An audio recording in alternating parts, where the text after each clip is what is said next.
Assalamualaikum warahmatullahi wabarakatuh. Alhamdulillah, assalatu wassalamu ala Rasulillah, la haula wa la quwata illa billah. Bersama saya Zulkarnain El-Maduri.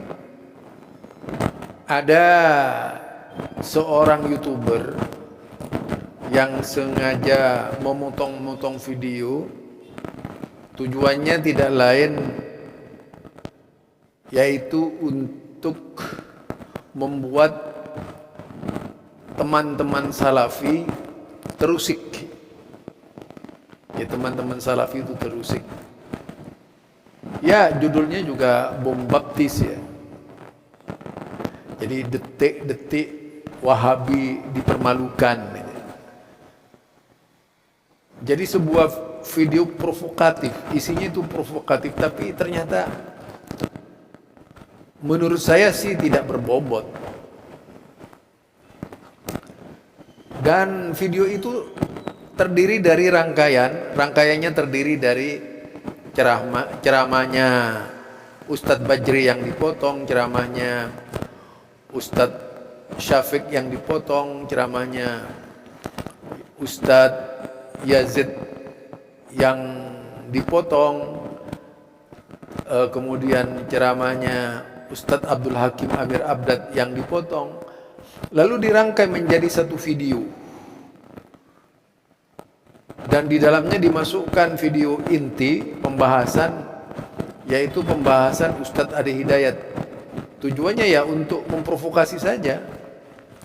Artinya YouTuber ini memiliki jiwa provokator, memprovokasi, karena kerjanya memprovokasi umat. Apa ya, sama saja dengan mengadu domba gitu. Padahal dari natijahnya yang tertera di dalam judul itu tidak menunjukkan kalau itu yang dikehendaki oleh teman-teman salafi. Nah, agar lebih cepat kita bisa pahami, mari kita simak perkataan dari beberapa ustadz salafi yang disinyalir sebagai ustadz Wahabi. Ya nggak apa-apa dipanggil ustadz Wahabi, beruntunglah menurut saya dipanggil Al-Wahabi, karena berarti orang yang mendapatkan karunia dari Allah Subhanahu wa taala. Yuk kita cermati bersama apa yang disampaikan oleh ustadz-ustadz salafi ini. Itu kurang ajar, kufur. Rasul berkata kullu bid'ah, semua bid'ah sesat. Orang yang mengatakan bid'ah hasanah, ini ujung-ujungnya orang yang mau membenarkan tindakan-tindakan bid'ah yang dia lakukan dengan dalih bid'ah hasanah. Padahal demi Allah, pernah nggak Rasul bilang bid'ah hasanah gitu? Pernah nggak? Awaslah kamu dari perkara-perkara yang baru, muhdas, perkara yang baru dalam agama, bukan dalam kehidupan dunia, karena ia akan berkembang sesuai dengan tingkat berpikir manusia. Dan hindari perkara-perkara yang baru dalam urusan agama. Kalau dalam urusan dunia silahkan kalian sibukkan diri. Tidak, begitu tahu ngaji ini pulang ke rumah, ini bid'ah, ini bid'ah, ini bid'ah, ini bid'ah.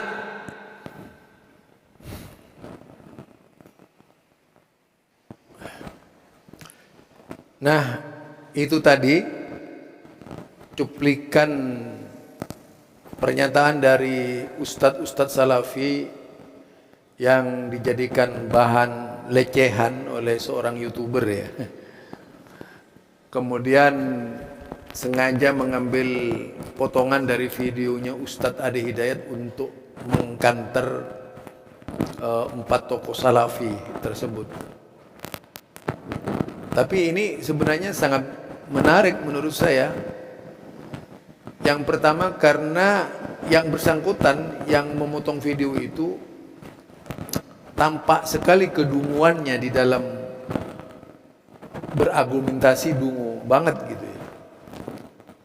Dan kemudian pahamnya tergantung kepada orang lain, atau hanya sebatas menggunakan kekuatan ketidakmampuan berfikirnya di dalam menanggapi persoalan-persoalan yang muncul. Nah, kalau berbicara bid'ah, ini kan harusnya ada kitab. Kalau misalnya Ustadz Ade Hidayat sebagai tokoh Muhammadiyah juga harus membaca artikel-artikel Muhammadiyah sekitar bid'ah. Apakah Muhammadiyah tidak pernah membahas bid'ah? Ya pernah lah. Di dalam Suara Muhammadiyah jelas sekali definisi bid'ah menurut Muhammadiyah itu selama berkaitan dengan yaitu amaliyah ibadah, ubudiyah yang murni ibadah kepada Allah Subhanahu wa taala. Itu benar-benar disampaikan oleh tokoh-tokoh Muhammadiyah sejak dulu. Kalau kullu bid'atin dhalalah itu, pengertian bid'ah itu sesat semuanya, oleh Muhammadiyah diasumsikan kepada seluruh persoalan-persoalan i'tiqadiyah dan ubudiyah, amal ibadah.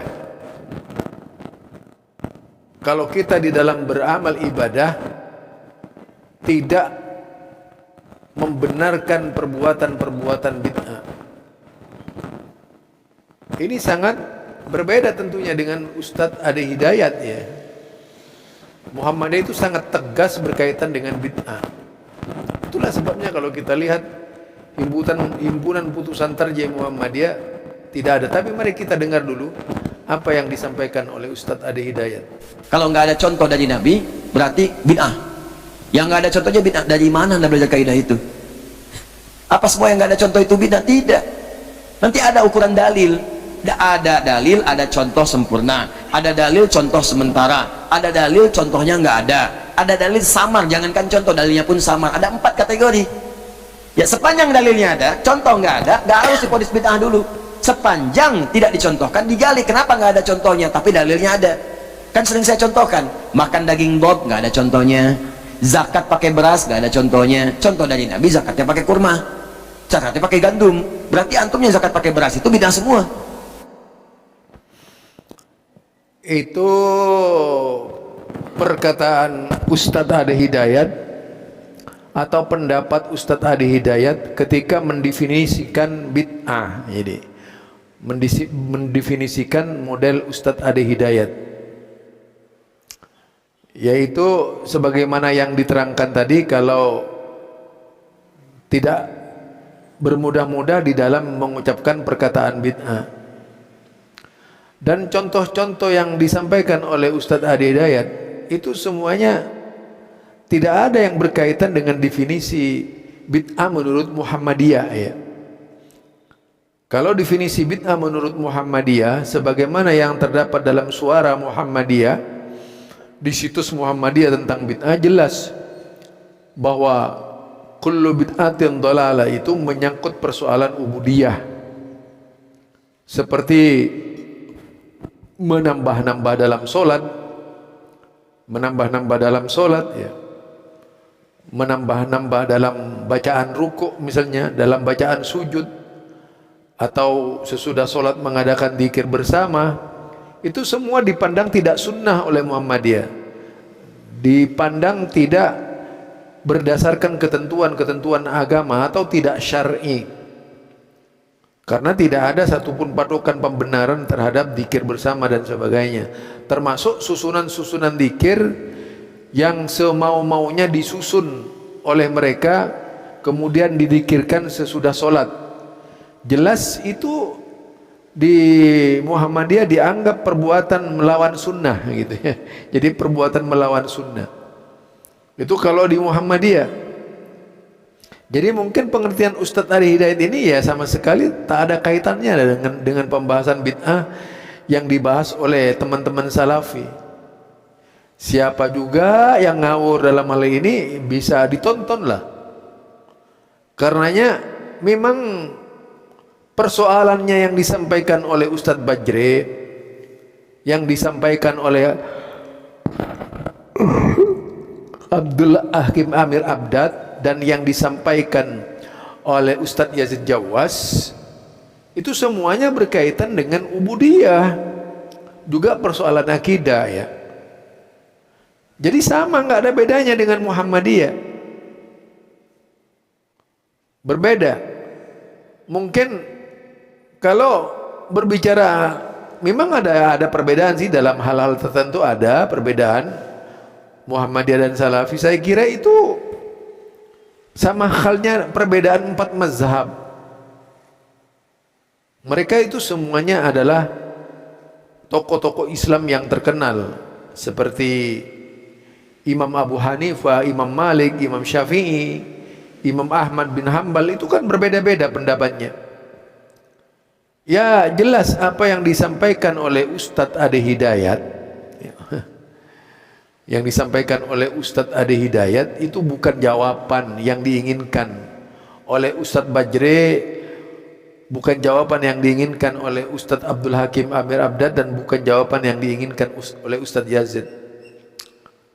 Dan kalau berbicara mereka juga orang-orang hebat gitu. Cuman karena kemudian ada usaha untuk mengecilkan makna keilmuan mereka, lalu berbagai macam fitnah diarahkan kepada tokoh-tokoh Salafi agar tidak membesar seperti ulama-ulama mereka yang terkadang walaupun tidak berilmu dianggap sebagai seorang ulama. Ini yang sering terjadi ya.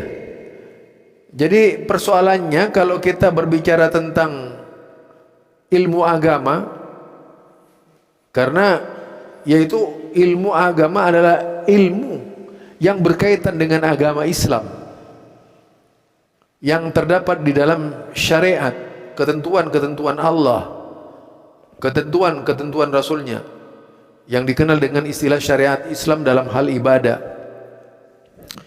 Pengertian bid'ah ya sampai sejauh itu. Jadi kullu bid'atin dhalalah itu lawan dari kata sunnah. Kalau ulama kan, kalau dalam sebuah hadis misalnya man ihya sunnati, ini satu contoh, siapa yang man ihya sunnati, siapa yang menghidupkan sunnah, wa imatatul bid'ah, dan mematikan bid'ah itu, falahu, dikatakan mi'atu syahid, maka baginya itu pahalanya yaitu 100 syahid. Itu hadis itu. Jadi lawannya bid'ah ini sunnah, lawannya sunnah itu bid'ah. Jadi sunnah bid'ah. Kalau disebut sunnah Rasulullah, ya sunnah yang datang dari Rasulullah. Kalau disebut sunnah fikih, itu sunnah yang diberikan definisi oleh para ulama. Ketentuannya sama dengan mustahab sunnah itu. Nah, hal-hal yang seperti ini berbeda pengertian sunnah menurut ulama hadis. Jadi menurut ulama hadis sunnah itu ya sesuatu yang diamalkan oleh Rasulullah sallallahu alaihi wasallam, dan kalau tidak diamalkan oleh Rasulullah sallallahu alaihi wasallam itu disebut bid'ah. Jadi definisinya itu diambil dari hadis tersebut tadi, yaitu ihya'us sunnah wa imatatul bid'ah, menghidupkan sunnah dan mematikan bid'ah. Artinya kita menariknya itu menarik tali simpulnya kepada Rasulullah sallallahu alaihi wasallam. Barangkali itu ya yang dimaksud oleh Ustadz Ade Hidayat, oleh tokoh teman-teman Salafi, dan kemudian mereka yang menggunakan narasinya Ustadz Ade Hidayat, menurut saya itu salah kaprah dia, tak nyambung malah dengan apa yang disampaikan oleh Ustadz Ade Hidayat, karena Ustadz Ade Hidayat tidak membahas itu sunnah dalam pengertian yang disadur oleh PP Muhammadiyah. Itu beda jauh antara Ustadz Ade Hidayat dengan pengertian bid'ah yang ditulis oleh PP Muhammadiyah. Itu saja dari saya, Zulkarnain Al-Maduri. Subhanakallahumma wa bihamdika asyhadu an la ilaha illa anta astaghfiruka wa atubu ilaik. Assalamualaikum warahmatullahi wabarakatuh. Tidak, merumuskan ilmu itu nggak begitu. Ada kaidah-kaidahnya.